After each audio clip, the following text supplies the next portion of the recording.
ناظرین کی خدمت میں سلام و آداب۔ آپ دیکھ رہے ہیں وائس آف لداخ۔ آج منگل مئی کے 5 اور ذی القعدہ کی 17 تاریخ ہے۔ آج کی تازہ ترین خبروں کے ساتھ میں ہوں آپ کا میزبان سعید ہاشم رضوی۔ ناظرین سے گزارش ہے کہ تازہ ترین خبروں اور حالات و واقعات سے باخبر رہنے کے لیے ہمارے چینل کو سبسکرائب کریں اور خبریں آخر تک ضرور دیکھیں۔ آپ دیکھ رہے ہیں آپ کا پسندیدہ news channel voice of Ladakh.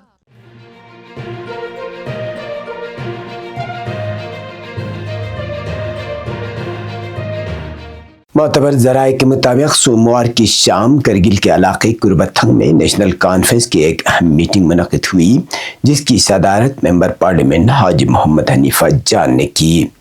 یہ میٹنگ کونسلر عبدالواحد کے رہائش گاہ پر منعقد ہوئی، جس میں پارٹی کے تقریباً تمام ممبران اور کونسلروں نے شرکت کی۔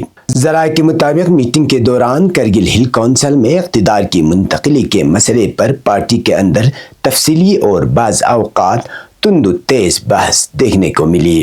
بتایا جاتا ہے کہ اس حساس معاملے پر مختلف آراء سامنے آئی، تاہم کسی حتمی فیصلے کا باضابطہ اعلان نہیں کیا گیا۔ میٹنگ کے بعد کرگل ڈیموکریٹک الائنس کی پریس کانفرنس کے دوران جب میڈیا نمائندوں نے ممبر پارلیمنٹ حاجی محمد حنیفہ جان سے اقتدار کی منتقلی کے بارے میں سوال کیا تو انہوں نے مختصر جواب دیتے ہوئے کہا کہ 2-3 دن کے اندر معاملہ حل ہو جائے گا، تاہم انہوں نے اس حوالے سے مزید تفصیلات فراہم کرنے سے گریز کیا۔ یاد رہے کہ کرگل ہل کونسل میں اس وقت نیشنل کانفرنس اور کانگریس کی مخلوط حکومت قائم ہے۔ دونوں جماعتوں کے درمیان طے شدہ معاہدے کے مطابق اقتدار کو 2.5 سال کے لیے تقسیم کیا گیا تھا۔ یہ معاہدہ لداخ میں نیشنل کانفرنس کے سربراہ مرحوم قمر علی آخون اور کانگریس کے ٹیریٹریل ورکنگ پریزیڈنٹ الحاج اصغر علی کربلائی کی نگرانی میں طے پایا تھا، جس میں دونوں جماعتوں کے سرکردہ رہنماؤں کے علاوہ حاجی محمد حنیفہ جان بھی شامل تھے۔ معاہدے کے تحت ابتدائی 2.5 سالہ مدت نیشنل کانفرنس کو دی گئی تھی، جس کے دوران ڈاکٹر محمد جعفر آخوند کو متفقہ طور پر چیف ایگزیکٹو کونسلر نامزد کیا گیا تھا۔ نیشنل کانفرنس کی یہ مدت 18 اپریل کو مکمل ہو چکی ہے، جس کے بعد اب اقتدار کی منتقلی کا مرحلہ درپیش ہے، تاہم تاحال اس حوالے سے کوئی واضح پیش رفت سامنے نہ آنے کے باعث عوامی حلقوں میں بے چینی پائی جا رہی ہے۔ ذرائع ابلاغ کے نمائندے متعدد بار نیشنل کانفرنس اور کانگریس قیادت سے اس مسئلے پر وضاحت طلب کر چکے ہیں، یہاں تک کہ خود CEC ڈاکٹر جعفر آخوند سے بھی سوالات کیے گئے، لیکن کسی جانب سے دو ٹوک موقف سامنے نہیں آیا۔ سیاسی مبصرین کا ماننا ہے کہ اگر اقتدار کی منتقلی کے معاملے میں تاخیر یا اختلاف پیدا ہوتے ہیں تو اس کے نہ صرف کرگل ہل کونسل کی ساکھ پر اثرات مرتب ہوں گے، بلکہ کرگل ڈیموکریٹک الائنس کے مستقبل پر بھی سوالیہ نشان کھڑا ہو سکتا ہے۔ اس صورتحال میں ضلع کے عوام کی نظریں آنے والے دنوں پر مرکوز ہے، جہاں کسی واضح فیصلے یا پیش رفت کی توقع کی جا رہی ہے۔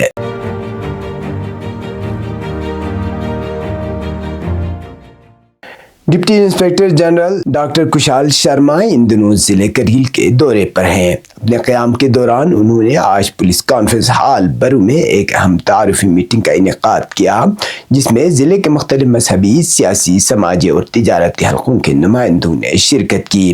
میٹنگ میں مرچنٹ ایسوسی ایشن، ٹرانسپورٹرز یونین، کنٹریکٹر ایسوسی ایشن، طلبہ تنظیموں، میڈیا نمائندگان کے علاوہ امام خمینی میموریل ٹرسٹ کرگل، جمعیت العلماء اثنا عشریہ کرگل اور اہل سنت والجماعت کے نمائندے بھی موجود تھے۔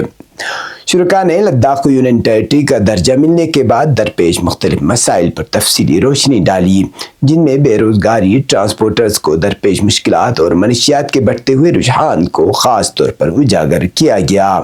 اس موقع پر DIG ڈاکٹر کشال شرما نے تمام نمائندوں کی باتوں کو غور سے سنا اور یقین دلایا کہ عوامی مسائل اور جائز مطالبات کے حل کے لیے سنجیدہ اور عملی اقدامات کیے جائیں گے۔ انہوں نے کہا کہ پولیس عوام کے ساتھ قریبی رابطہ